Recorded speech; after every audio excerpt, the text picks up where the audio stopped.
And I am going to hand over now to Aaron. Aaron is going to come up on stage and introduce his panel who are going to talk about what are the challenges of running live ops across different game genres. Aaron, over to you. Good afternoon. I'm Aaron Orr, the news editor of PocketGame.biz, and I'm going to be joined on stage by Shin from Arrogant Pixel, Tristan Greaves of the sponsor Amazon Web Services, Mario Rizzo from Jagex. Would you all like to join me? And yeah, as Oscar said, we're going to be talking about the challenges that developers face when they're kind of operating, well, live ops across different genres. And let's begin with a little introduction from everyone. We'll go this way alongwards. If you could kind of introduce yourself, say what it is you do, and we'll continue from there. Aaron, you've got an extra. Oh, and also Mitchell Smallman from Pocket Burger.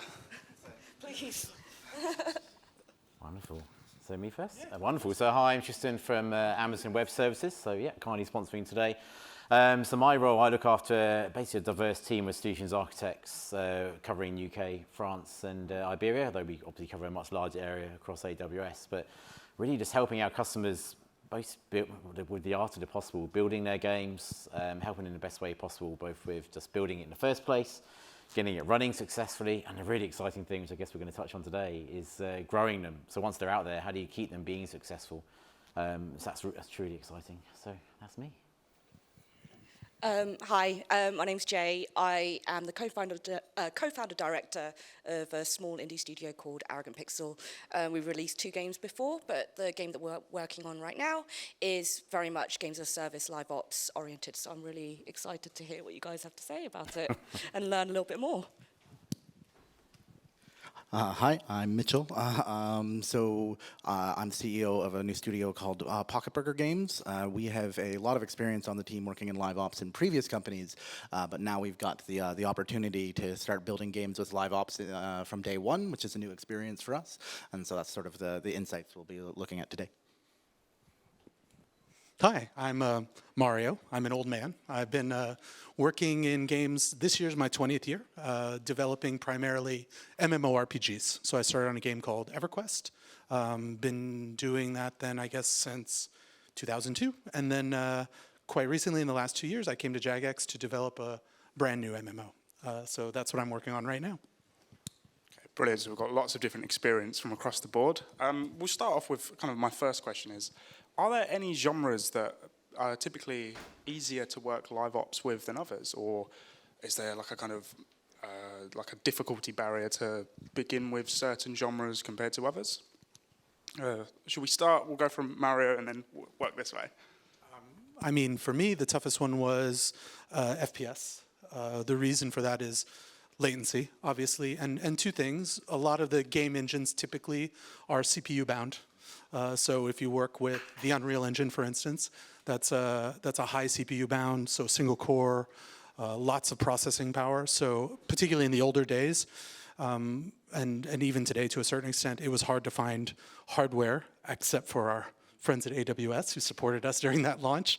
It was very difficult to find hardware which wasn't built for the web, multi-threaded, whereas these larger, big games where you have a lot of complex geometry that's being processed simultaneously across hundreds of clients on the server, you have to have a lot of cloud-based processing power to do that, and in a low latency environment all over the world, very tricky. I would say it's in terms of the number of sort of inputs and outputs that are in the game, how much design real estate you've got. So if you've got something with combat and health and damage in it, you can continually build different layers onto that combat and offer new content that's fresh to the players in a way that you can probably do so for years. But if you've got something like, say, a puzzle game in the casual space where those inputs and outputs are lower, coming up with new things that are continually fresh becomes a bit more of a design challenge. This is why I think we've only started seeing live ops in the sort of casual space in puzzle games, and it's taken a lot of work for a lot of companies to do that well, and it's only recently, in the last couple of years, you've seen it, even though we're more in the mid-core space, they sort of got to that a little bit quicker, and it's because of the design real estate, and that's something like, if you want to think long-term, like, what are our events going to look like a year from now, and what that content's going to look like, the ability to create that content on the design level is where that difficulty curve is going to lie, in my opinion. I think that in terms of any kind of multiplayer game, especially, there's going to be like massive networking challenges, obviously, when it comes to like sort of live ops. And I can see live ops isn't necessarily meaning like a multiplayer experience, but though I can see that being like really difficult to sort of manage as we're sort of running into those challenges at the moment, designing something like this. But if you look at a game like Slime Rancher, for example, that is definitely got like live ops elements in it, but it's something that as in terms of like post-launch content, it's just been incredible, and they update it all the time. So it's just about creating an experience that people can always come back to and see something fresh. So I can imagine that narrative games in particular would be very difficult to sort of update and keep fresh if it's a kind of like a almost like a boxed-in experience, right? So the story from start to finish. I can imagine you adding like chapters onto it, but is it actually necessary? So it's just about, it's almost like going into the design knowing that you're creating like a games as a service product, I think is like the main design challenge there. That's great. I'm just loving these answers, and also I'm also loving the EverQuest background. So we should definitely grab a beer afterwards. No problem. I think I hate to say what everyone said, but literally what everyone has already said. But in a sense, it depends, and all genres are challenging. It really depends on I'll definitely call out FPSs. I think that's a great starting point for a few reasons. One, apart from the networking challenges, huge amounts of latency.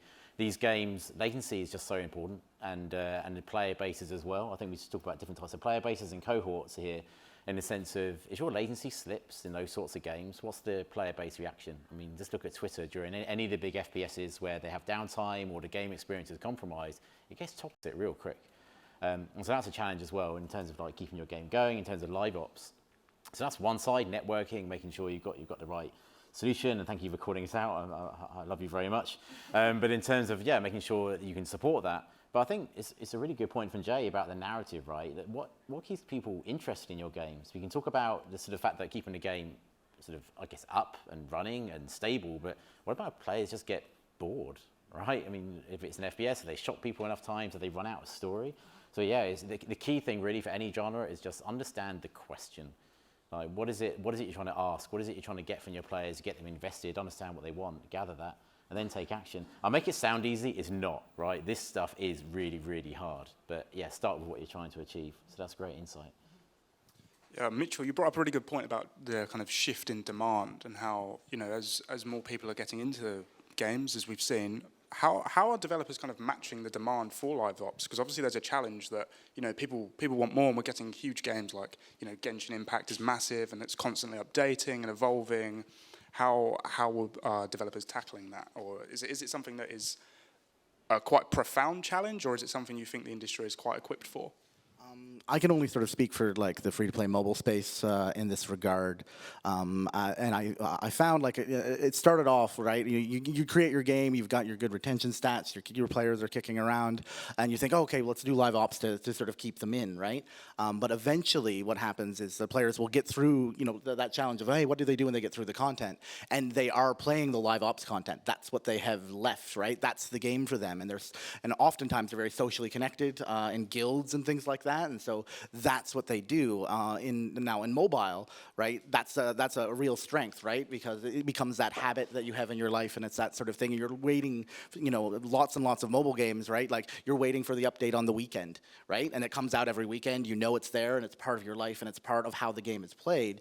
And so now the shift is, for us looking, it's like, okay, how do we do that from the very beginning, right? As opposed to let's create all of this big amount of content that's going to keep people in for as long as humanly possible, and then put live ops at the end when they run out. It's like, oh, how do we design our systems so that we know there's going to be something every weekend, and design our systems around that. And you're seeing more of that in the mobile space as people get more savvy around that, and more players in mobile are expecting it, right? As it moves from mid-core into casual, and now lots of players have played Toon Blast, for example, which is fairly good live ops. Royal Match also got really, really good live ops, and so now it's going to get to the point where every mobile player is, it's like, hey, well, why isn't there something for me new to do this weekend? That's the expectation that's going to come about, and so that's where things are moving, right? And that's where I think people really have to start thinking very carefully. Would anyone else like to add anything? No, I just really like the idea of just embedding live ops into the very beginning, because I think that that's important, because you've got to establish what the goal is essentially for the game, and what is it that you want the players to do. And I love the fact that you highlighted like the social aspect of it and building communities around it, because gamers want to be with other gamers, and just providing that space, I think that it's a really positive sort of step for the industry, not only for like sustainability of the studios like long term, but also just providing people something fun to do, you know. Sorry.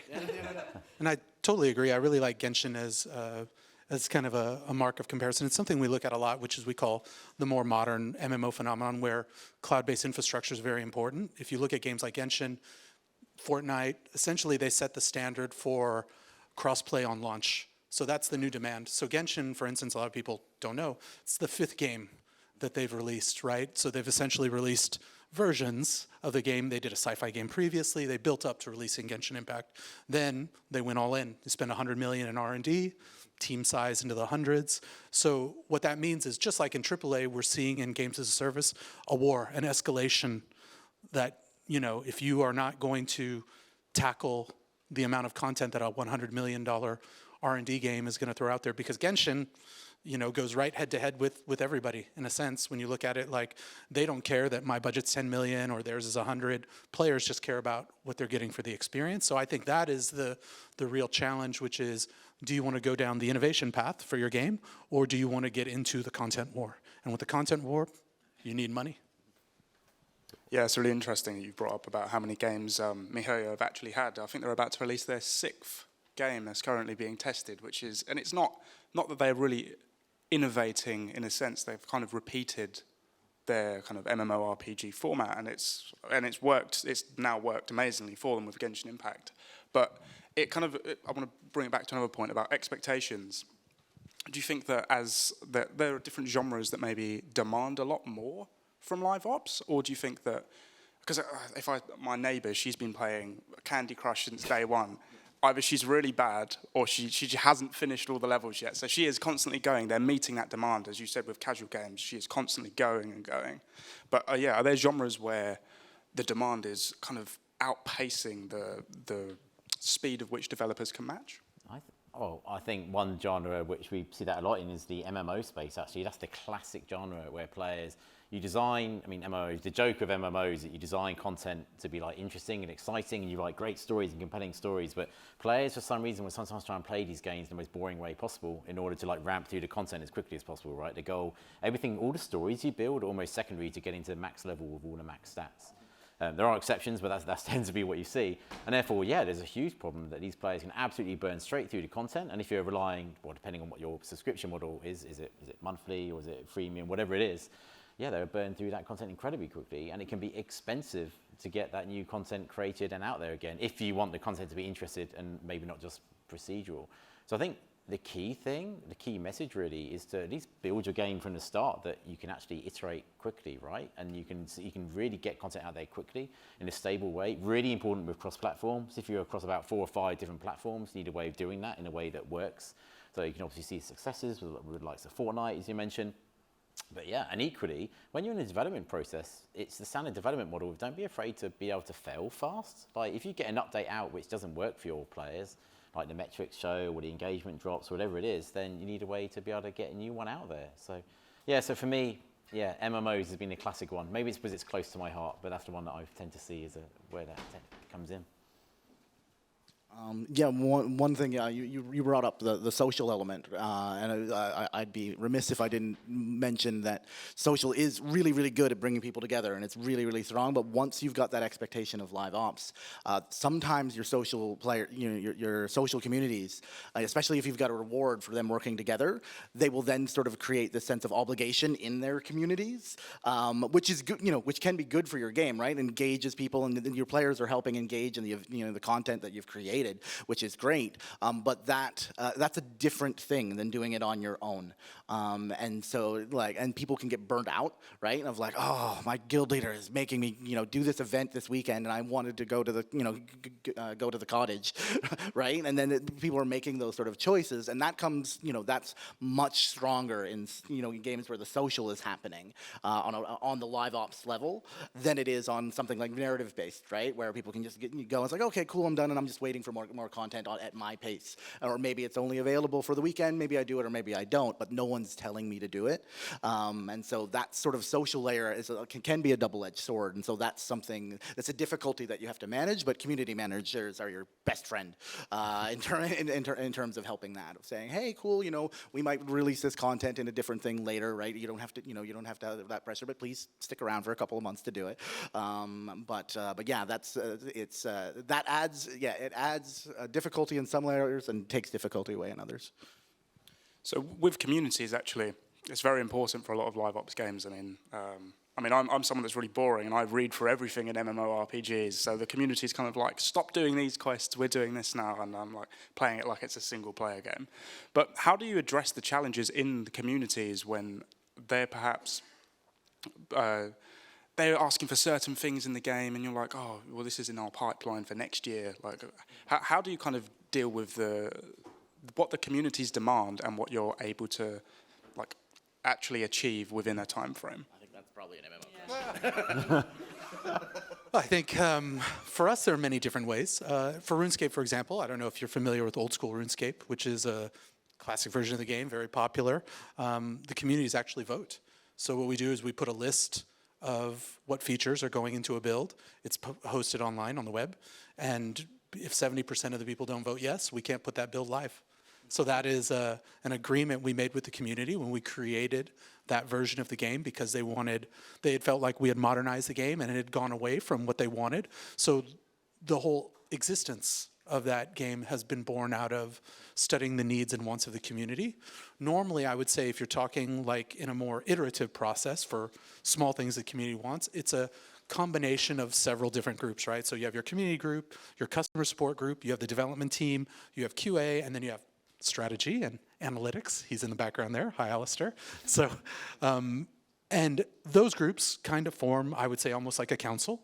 We sit together and we go, okay, this is how much time we have in this sprint, right? And we have people, the teams are split up. So you'll have one team that's working on a piece of content that maybe takes a year to develop.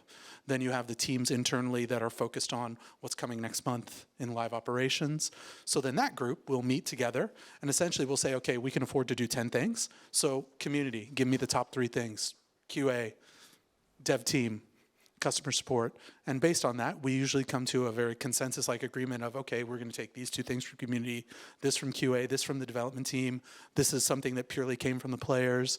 And now here's our list for the next month. So these are the incremental live ops changes we can make.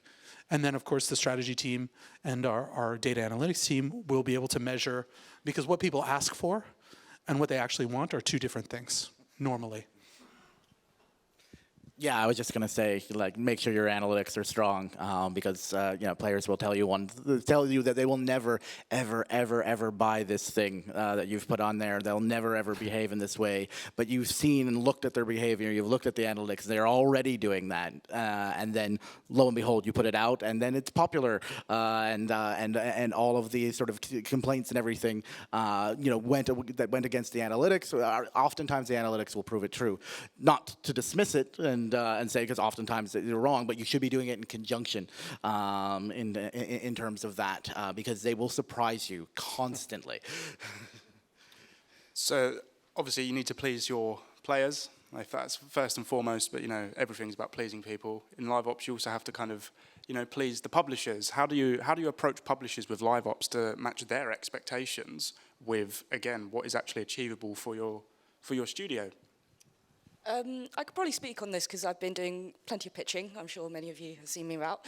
I think that a lot of investors and publishers in gaming are moving into more games as a service live ops titles, because they see the potential, obviously, in the earning potential, but just to have a real go at making the game a success. Because it's very rare that, in terms of traditional game development, you kind of just like create it in a silo without like much fanfare. Nobody really knows about it. You kind of do it in secrecy. But once it's launched and you're getting all of that feedback, you have so much more data to then iterate on and work on and incorporate all of the, you know, community elements into it, the technical elements, and then also you can come up with like pretty amazing ideas afterwards as well. So I think it's something that publishers are looking for right now. A lot of the larger publishers, for sure, are moving sort of into that space. So it's probably a good thing if you're considering at least some elements of your post-launch content to be, you know, something that you can work on after the launch. I think it's a good idea to incorporate that. But that's just my experience. So what do you think would be like a kind of good time frame to pitch ahead? Say, look, we've got this planned for how long, and what do publishers really expect from you when you're saying this is what we want to do in the future? I mean, there are publishers out there that are very much games as a service oriented. So obviously we are selecting, so we're definitely selecting people to talk to that are interested in that space. So obviously we are on the same page when it comes to like the kinds of games that we're pitching. But I've seen more traditional publishers be interested in a pitch for games as a service or live ops oriented game just purely because of the future potential for it and just the idea that like it could explode is sort of the idea. Whereas if it's kind of like a one and done situation, it's very much like a very boutique, you know, narrative heavy kind of style game, which we'd love to do. But it's just, I guess like we're just really excited to have a project that we can work on like really full time and get our teeth into it and just, again, give it like a really good go. And I think that that is the dream for most indie developers, I think, is just to be working on something that they love for a long time. But I think that you also need to understand that it's a job. You need to have the stamina to stick to the same thing for a really long time. And that's just discipline, and it just comes through just working, you know, in the industry.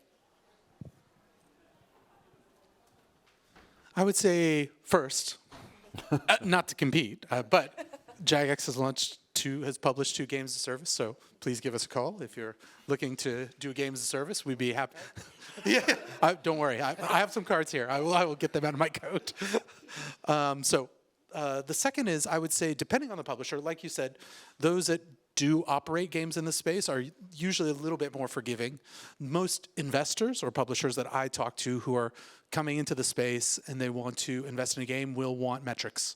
So they will want a game that is operational, that has customers. They will want a clear definition of who you're targeting, what is the lifetime value of a customer, how long you want to keep them, how much money per person does it cost to market to them, what platforms, what languages, what is the hosting costs and solution that you're doing. For instance, if you're doing cloud infrastructure in AWS, what's that cost a month? And then what is your net revenue going to be? So that's, you know, very free-to-play type metrics, which I assume a lot of us are doing. Those are, I think, the big prerequisites. So when you go to an investor or a publisher, the first thing you're going to say is, you know, when you show a retail business plan, you say, hey, I'm just doing a pure retail game. I'm selling this many units. We're break even here. This is when we make money. Here's how we split revenue. That's very clear. But with a live game where you have continuous service, where basically you have a staff to pay for the lifetime of the game, it gets quite different because then they want to know, are we paying for half of it? How does it work? Like, are you paying for it? Does it come out of your end? Those are the kind of questions I think you'll want to be prepared for if you talk to an investor or a publisher in the space about how you want to pitch your game as a service. I think, I've got a magic one. There's a theme here, isn't there, with data, right? I think we're highlighting just how important that is. So one, for pleasing the publisher, and that's a conversation we have a lot, right? So someone gets funding, there's a publisher involved, whatever it is, suddenly there's a need. And sometimes designers or game companies haven't considered it yet. They need to do the analytics. Suddenly there's a demand. You need to tell us, you know, all these details, the metrics, how many players, you name it, the data's needed. But also you need that in order to get the game design right, for it to be a success and please the players and understand how the players are playing the game or not playing the game. Are they playing the game right? I mean, hey, we talk about MMOs, emergent behavior is a theme. Maybe the players are playing the game in a completely different way to which you imagined. Are they cheating? We haven't really covered that, but certainly with certain game genres, we're talking about toxicity or things going wrong with the game. If players hate anything more than anything, it's perhaps cheating in a game and unfair behavior. Again, you need the data, you need the analytics there's a definite theme here, and my advice would always be start early. Like, always assume that your game is going to be, and I hope it is for every single person in this room, your game would be an absolute runaway success, and it would be games as a service, and it would run for years and years. It would be the new RuneScape, perhaps, and maybe have a new Legacy Edition release in the future. Who knows? Who knows? But start early, plan for that, because you don't want to be in a position where you launch and you haven't thought about it, and suddenly you don't have the data you need to answer the questions. And you want to know that before it's too late, and we don't want to have those consequences happen. So yeah, that would be my advice. Yeah, just to double down on that advice, data, like in the early phases and making sure you're getting that is super important. But you will find as you get successful, it still remains important in terms of you may be doing an event type in a game or that you give to the players for a short period of time and they really, really like it. Then your question is, like, how many of them engaged with it? Do we do it again? Do we do something similar? Or do we do it? And usually the answer to that is at least once, yes. But then you want to say, hey, did it do as well as the last one, or did it deplete? We do another one that's new, right, and that's completely different. You want to see when your players are getting tired of what you're doing, and you want to see the new things that they're getting excited about, and that comes from looking at the engagement, right? Like, your most vocal players are going to tell you they hate things, and maybe all your silent players are the ones that actually really, really, really enjoyed it, right? And you want engagement above all else in your, like, if you're doing, especially if you're doing event-based, right? Because if you've got 100 players that love what you're doing and you're just listening to them and everybody goes away, then you're not serving those other players who are being silent. So data, and it will change over time. The same sort of things that work a year into your game are not going to work 2 years. Not going to work 6 months, right? You have to be on it, and you have to be on that data so you understand and serve your players the best way you can. It never ends. Yeah, so that's obviously really, really important. I was going to move on to my next point, actually. It's really nicely segued into it. So when you do release something that just kind of falls below your expectations and doesn't perform as well, let's say, oh, it's been really great that we've been doing seasonal events this year, and then you do your next, let's say Valentine's Day was yesterday, you do your Valentine's Day event, and everyone's just like, it's like last year's event. If you can give examples as well, when you've approached live ops in a certain way and it just hasn't worked as well, how have you then tried to combat that with either future live ops or just another strategy you might use to tackle this? I'm actually really curious about this, so please.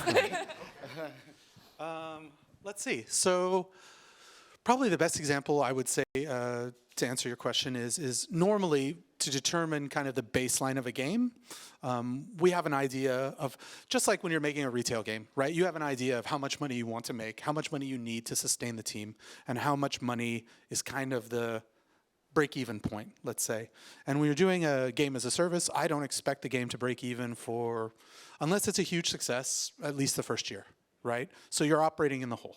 And how we measure the success of certain events and things like this is, obviously there's a data team that's pulling information or whatnot, but I wouldn't say that changes our strategy. What changes the strategy is more the overall consumption of the game, the engagement between players. So let's say if I have a million monthly active players or whatever in the game, and that's kind of the flat rate. If the Christmas event doesn't do as good as the Valentine's event, you don't care, right? Because the idea is actually to maintain those million players and to determine how many of them are leaving every month, how many new people you need to replace them, and what the cost of that is. That's the only things I really focus on. With the short-term things, you get small bursts. Maybe you want to do more microtransactions this month because it's the end of the quarter and your boss is on you, so you introduce something for that. Or maybe it's because you think there's an opportunity because everybody's inside playing MMOs right now because of COVID. So then you put a whole team on creating live events and things like that. But I would say as long as the customer engagement number is more or less the same, even if I go down 10, 20% or up 10, 20%, I'm fine. I don't worry about how individual pieces of content perform. For MMOs and free-to-play games, it's about the long game, right? Meaning, if you give up or if you react when something happens 1 month, you can kill a game that you've spent 10, 20, 30 million, 40 million developing. So you have to have a strong constitution, I would say, and maintain. You have to have faith in the product, and when you decide to kill it, that's it. That's a final decision, right?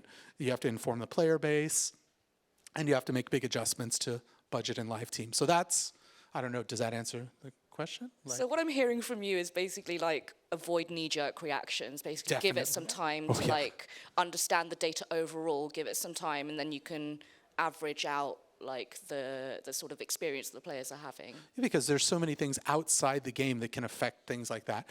Let's say the Valentine event, I don't know, for whatever reason, people decide that this year they don't want to celebrate Valentine's Day and they definitely don't want to do it in a video game.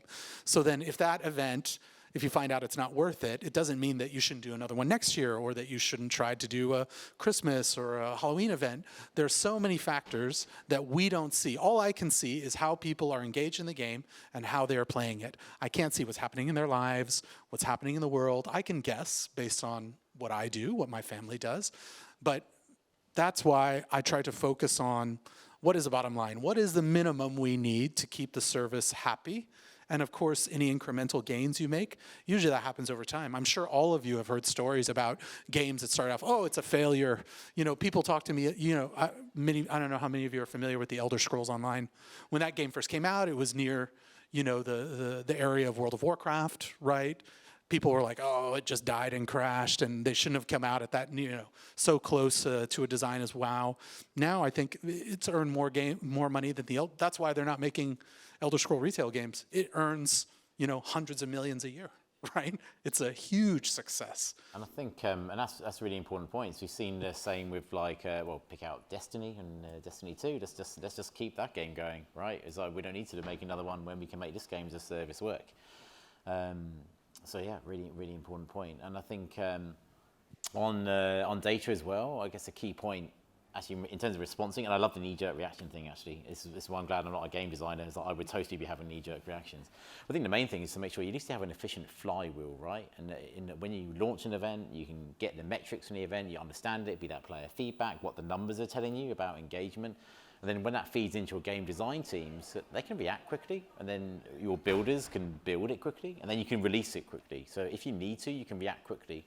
Because sometimes, I know typically for FPS games, that's where balance issues can become obvious very quickly. And the players, and if anything players in FPS games like to comment about, it's balance issues. And so if that happens, how quickly can you react? And again, comes back to data, being able to understand that data. And I'm going to add this to when I talk about it. And don't have knee-jerk reactions, I think is a key point as well. So are there genres where it's easier to react then when you are doing live ops? Let's say it might be a bit easier to implement, you know, your casual game live ops than your first-person shooter live ops, your MMO live ops, and how do you kind of approach it on a genre basis when you are implementing them? I think that depends on how you're reacting and like what you're deciding to do about it.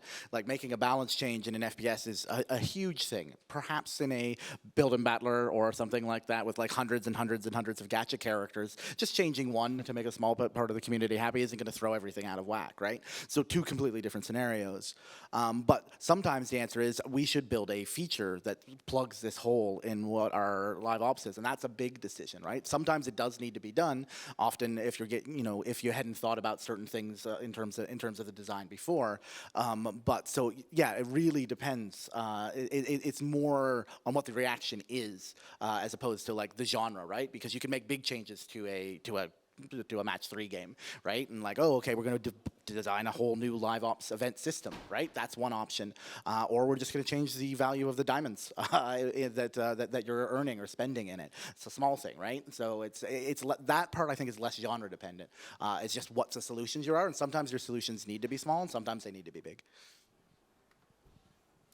I don't have a lot of experience in terms of like operating this, so I'm just looking at an example of a talk that was given by Celia Hoden in terms of like a UX perspective, in that there's global changes and obviously like smaller changes that you can make, as you were talking about.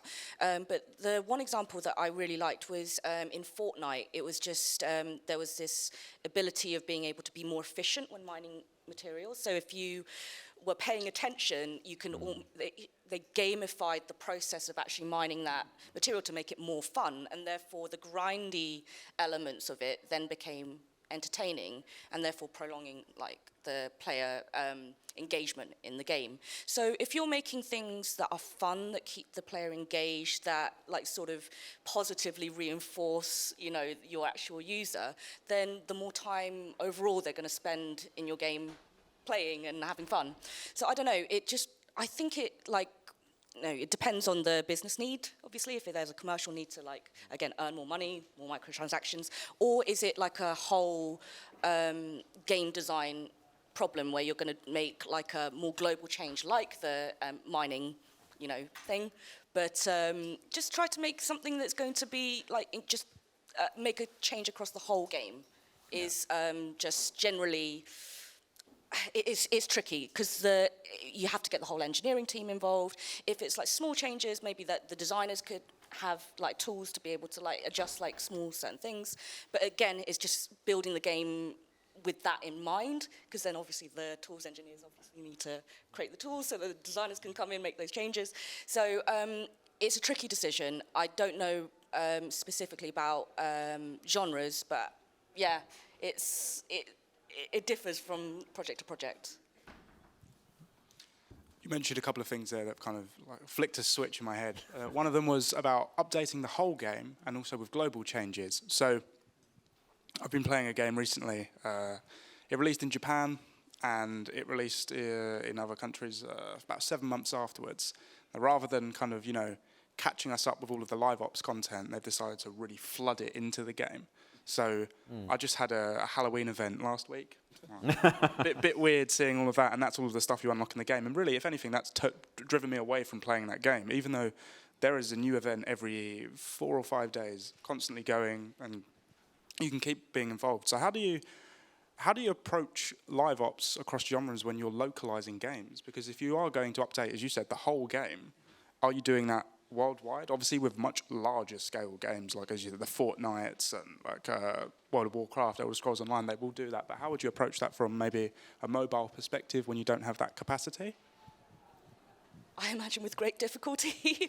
It's just because it's not just about translation, right? It's about fully culturalizing the game so that it doesn't feel alien to the player base. That is something that I'm quite concerned and nervous about when it comes to designing the game, because it's just like, okay, we're going to target these territories, but how do we make it feel authentic to the player?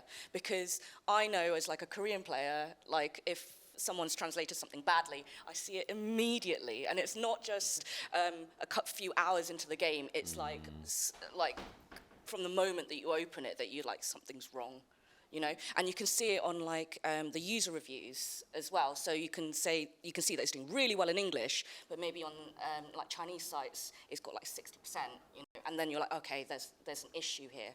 But I wonder how you guys deal with it, because there's so much to translate and so much to, you know, and if you're doing voice acting as well, like I can't imagine what that's like, you know. I can speak for mobile. The one solution to this that works really, really well is unfortunately also very expensive, which is you want to get partners in the spaces you're at, because you can do different versions of the game, perhaps release through a publisher in that area that sort of specializes in it. And then you can, if you have the opportunity to do a holiday-themed event for a regional holiday that is not just one of the holidays in the US, the players are always so appreciative and go, oh, this company actually really cares about players like me, and they will always perform really well, but you need a good partner to do that. And if you're a small studio, we're not doing it for a while, we're still 7 people, but if you have the opportunity to do that, that is the best way in my experience, because I've just seen the results for it, and because you'll get more monetization if you're doing microtransactions. You'll get more engagement than you're certainly going to get, for your Halloween event or your Christmas event or anything like that. And you'll get so much goodwill. So it's definitely worth it if you can do it. So it just involves finding those partners, but they're out there. And so that's in terms of, usually it goes through the publishers in those spaces that sort of specialize. But if you can do it, I recommend it. Oh, sorry. I would say, okay, to answer your question directly, so when I started working on EverQuest, I was working for Sony, so I work quite a lot in Japan.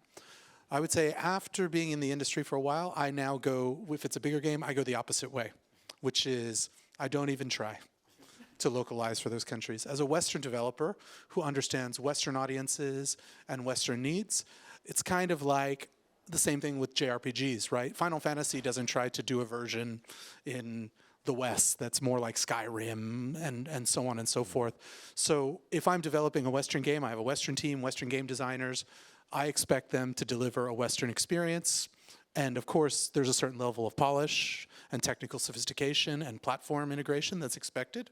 But beyond just having proper partners to localize the language, I won't try to change the game design or do region-specific content because I feel like we wouldn't do it well. Yeah. And the idea for a game like this is you have to do it well. And, you know, to be fair, I think even if we did it as well as could possibly be done with a Western team that doesn't really understand Japanese or Korean or Chinese culture, it'll still be, at best, 60 or 70% of what they're expecting. So I just instruct my team to ignore it. Now, if the day comes, our CEO says, Mario, we want to approach the Chinese market or whatever, then, as you said, we do a sub-licensing deal. We talk to Tencent, we talk to NetEase, we talk to whomever, and we tell them, hey, here's our game code. Can you make the Chinese version where they will update the design, specifically with what you're talking about with the events and things like that and them coming over.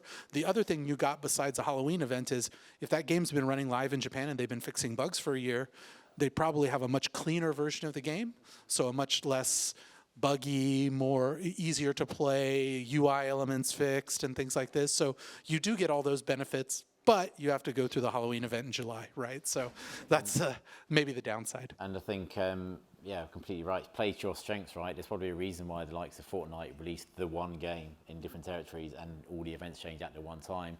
And if you look at what we're doing, obviously Amazon with Lost Ark, right? That's just launched now, and that's a translator game. Have we changed the game? Have we made it a Western game? No, it's the same game, but it's been translated, and that's where all the polish has gone. And also, I was lucky enough to be involved in some of the early stages of that, and that's taken an incredibly long time. It's a lot of effort to do that, and that's without changing what the game actually is. So, yeah. Time allowing, I think I'd have you here for the rest of the day, but I don't know if we have much time left. We're still waiting for Ed to turn up. I haven't seen. Oh, there he is. He on there. Good. Oh, couldn't see you. Can you go chat to the lady at the back? Thank you. Sorry. Yes, we are. We give us 2 seconds to get Ed set up, and yes. So I'm going to just chuck something in because I can. I mean, after all, you know, I've read the book on topic. I should add something. Again, we steal the Phil's line about living games all the time. So Phil Mansell was the person who coined the phrase "living games," and it's a perfect explanation. I mean, one thing I think you guys have been talking about, which I think I focus a lot on, is getting people to understand what a living game is at all. The number of people who say, my game can be played many times. Therefore, it's a living game, isn't it? No. But the real one for me is like, how do you guys avoid the content treadmill? Because, you know, I think a lot of people are over-engineering, and to Mario's point, I think largely, you know, we're trying to do too much. You know, we're jumping a knee-jerk all the time. Actually, we need a systematic, scheduled, manageable process that doesn't rely on art, doesn't rely on code. It can be community-focused. Players are content. But how do you guys deal with the content treadmill? I'd love to know what you think.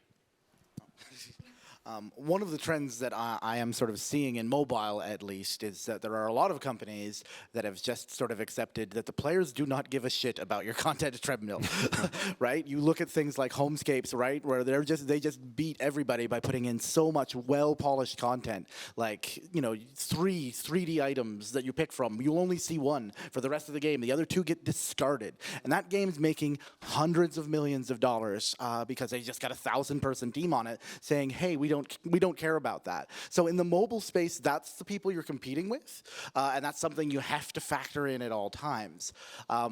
The ways around that, if you're not a 1,000-person team, I think it's what Oscar is sort of saying in terms of like the system design, right? The design real estate of like, sometimes it's like, hey, this kid, you know, it's a new character with a new skin and just a slightly different ability, but it plays to a particularly different play style that's felt neglected, right? But if you don't have things like health and damage and 4 elements and all of that on top of that, that becomes very difficult to do. You know, 2D art is really, like, if you can do things with 2D art instead of 3D art, art, that solves a lot of problems. So like if your things, you know, if you have to choose, you're thinking live ops in your game of, are we going to put 3D characters that they collect, or are we going to give them cards that represent those characters? And you're pretty sure your player base does not care whether they're cards or the 3D. Pick the cards. That's one way of, you know, sort of avoiding I feel that. like you're a ringer for me, Michael, because you basically say everything I want you to say. I think we've talked a lot about this. We have Miles. talked a lot about this. I think Ed's ready now, so I'm going to... anyone got any last-minute comments they want to add to that? I mean, I think it's brilliant, but yeah. I think my new strategy for how I look at this is to obviously identify the audience we want to build for. So when I look at modern MMOs, I look at games outside of the MMO space and think, what are things that are very community-based that are quite interesting for people that aren't traditionally looked at in MMOs? So Animal Crossing would be a very good example of a non-MMO game that is very community-based, where people are playing together, there's no combat, the focus is on you and your group of friends instead of this giant community that's fighting bosses or raids and playing competitively. So a choice you can make, for instance, is let's make a game where there's no competition, where the game is completely cooperative. Or you could go completely the other way. We look at, Albion Online, for instance, which I think they did a game that's very similar in many ways to RuneScape. But one thing they did differently was they heavily focused on PvP, and they made a lot of the content systemic. So you have like generated content, including world, terrain, characters. They do an isometric camera view, so it's very easy then to model the art with a smaller team. I think that's a choice as well, right? So as long as you make these choices, I think that is how you'll get the best bang for your buck. Absolutely. I want to leave people with the thought of Channel Columbo, the TV show Columbo. I love him. The reason being is that Columbo, we aren't watching the murderer because we saw who did it. We're watching the detective because he's an absolute idiot. But at the end of the session, about 5 minutes before the end, he's going to turn around and say the immortal line, "Just one more thing."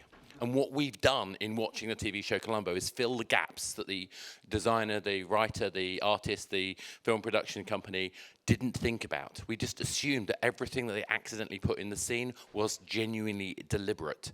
And if we can design games like that, it just makes life a lot easier. Thank you very much, guys. Thank you. Right, okay, so Ed, thank you very much for...